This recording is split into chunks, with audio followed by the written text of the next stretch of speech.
তা তুমি কি পারবে দাদা যেই অন্ধ জীবকে নয়ন দান করতে বা জ্ঞান দান করতে? তুমি কি পারবে দাদা? তুমি যদি পারো তাহলে আমার আদেশ তুমি পালন করো। এই ভেবে নিতাই চাঁদ হরিনাম প্রচারে বাহির হলো এই শ্রীধাম নবদ্বীপের পথে পথে। তাহলে এই যে শুক্রাচার্য, দত্তগুরু শুক্রাচার্য, ইনি কে ছিলেন? এবার আমাদের একটু জানবার বিষয়। অবশ্যই এইটা আমাদের প্রথমে জেনে রাখা উচিত, দৈত্যগুরু শুক্রাচার্য কে ছিলেন। হ্যাঁ, তিনি হলেন দত্তগুরু, মানে দৈত্যদের গুরু, গুরুদেব।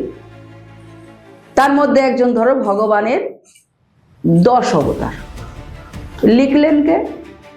কবি জয়দেব তার গীত গোবিন্দে লিখে গেলেন। কি লিখলেন? যদি হরিশরণে সরসংমন বিলাস কলাস কুতূহল মধুর কমল কান্ত পদাবলী শ্রীনুতদা জয়দেব সরস্বতী। অর্থাৎ 10 অবতারের মধ্যে কখনো ভগবান মৎস্য অবতার হয়েছে, কখনো কূর্ম অবতার হয়েছে, কখনো বামন অবতার হয়েছে।